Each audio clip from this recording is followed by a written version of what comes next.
सीधा मेरे ख्याल से cost to play real estate stocks में भी तो मेरे ख्याल से होगा हाउसिंग फाइनेंस। तो सबसे ज्यादा बेनिफिट होगा हाउसिंग फाइनेंस। और बजट की भी बात करें तो मैं हाउसिंग फॉर ऑल ये सब कितने टाइम से मोदी गवर्नमेंट का ये फोकस रहा है, तो I feel that PNB housing इसमें से पूरे हाउसिंग सेक्टर के अंदर से मुझे लग रहा है बहुत ही सस्ता है, वन टाइम बुक पे ट्रेड होता देखने को मिल रहा है। और जो मैनेजमेंट के ये क्वार्टर के नंबर्स के बाद उन्होंने जो गाइडेंस दी है, तो 17% कंपाउंडिंग लोन ग्रोथ की गाइडेंस दी है FY27 के लिए, और जिस तरह से 23% की प्रॉफिट की भी गाइडेंस दी हुई FY27 के लिए, तो मुझे लगता है ये गोइंग फॉरवर्ड जो मैनेजमेंट का गाइडेंस है कि उनका कॉस्ट ऑफ बोरोइंग घटता हुआ आएगा। और ऑब्वियसली रिफ्लेक्टेड है आपके क्रेडिट रेटिंग एजेंसीज के रेटिंग अपडेट्स आते हुए देखें तो 15 से 20 बेसिस पॉइंट उनका क्रेडिट कॉस्ट भी घटते हुए देखने को मिलेगा।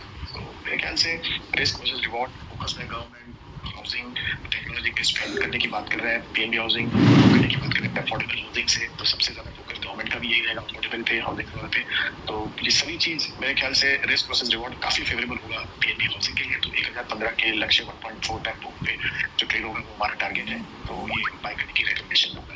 उससे बढ़कर 90,000 करोड़ के ऊपर एलोकेशन था। मेरा मानना है इस बार कम से कम 1,10,000 करोड़ से ज्यादा का एलोकेशन इस सेक्टर पे आएगा। तो क्योंकि अब 5 लाख रुपए तक का आयुष्मान कार्ड लोगों को दिया जा रहा है और 70 साल के ज्यादा उम्र के लोगों के लिए भी कुछ स्कीम इस बजट में आ सकती है, तो इसका बिल्कुल बेनिफिट हॉस्पिटल स्टॉक्स में रहे। और ग्लोबल हेल्थ इस स्टॉक में हमने देखा भी है कि 670-80 रुपए से ये स्टॉक ग्रेजुअली बढ़ के अब 1300 रुपए तक आ गए, फिर भी अपने 52 वीक आईसी 200 रुपए नीचे ट्रेड कर रहे हैं। और 25% की CAGR ग्रोथ यहाँ पर बिल्कुल अश्योर्ड है, क्योंकि एनसीआर के बाद में अब लखनऊ, पटना, इंदौर जैसे शहरों में भी कंपनी अपने हॉस्पिटल्स ओपन कर रही है। तो बेड भी 2500 से बढ़ के 3800 हो जाएगी, तो प्रॉफिटेबिलिटी में भी सिग्निफिकेंट राइज देखने को मिलेगा। But budget point of view से भी एक अच्छी थिंग है। बिल्कुल। तो हेल्थ केयर स्पेस से अनाउंसमेंट एक्सपेक्टेड है, उसमें ग्लोबल हेल्थ है 1500 के टारगेट के लिए। आज ना आपकी तरफ से अगला स्टॉक देखिए, मुझे पसंद आता है टीवीएस मोटर्स, क्योंकि हम जिस इनपुट कॉस्ट में डिक्लाइन आया था तो वो एक बहुत बड़ा यहाँ पे फैक्टर रहा, जो हमने मार्जिन्स में भी यहाँ पे बढ़ोतरी देखी थी। आगे जाते हुए जिस तरह के इनके ईवी लॉन्चेस के प्लान है, दूसरी तरफ इनके कुछ हायर प्रोडक्ट्स हैं जिसमें अपाचे, रेडार, ये सब आते हैं, तो मुझे लगता है कि यहाँ से बहुत बढ़िया बेनिफिट कंपनी को मिलता हुआ नजर आएगा। और इसीलिए हम अभी भी पॉजिटिव इस काउंटर पे, ऑल्दो बहुत बड़ी रैली आ गई है, बट मुझे लगता है कि ऑटोमोबाइल स्पेस में ये एक अच्छा काउंटर है और यहाँ पे अभी भी बेट किया जा सकता है। बाइंग और टिप्स की स्ट्रेटेजी के साथ इसमें सलाह देना पसंद करेंगे। टारगेट इसमें 2645 का रहेगा, समय सीमा 1 महीना की। ठीक है, बिल्कुल। तो टीवीएस मोटर 10% की अगर स्पेंडिंग करते आए हुए हैं, और जिस तरह देखा हमने कि ग्लोबली स्पेंडिंग ऑन डिफेंस बढ़ता हुआ देखा है, तो ऑब्वियसली इंडिया का भी हमने देखा है कि बढ़ते हुए देखने को मिलेगा। और की रहा ये सेक्टर, हम देखें कि लास्ट 1-1.5 साल के अंदर अच्छे खासे मोमेंटम भी देखा ये सभी एंटायर डिफेंस स्पेस के अंदर से। तो लग रहा है कि पीएल ये काफी स्ट्रॉन्ग है, मैनेजमेंट की कमेंट्री भी काफी स्ट्रॉन्ग रही थी।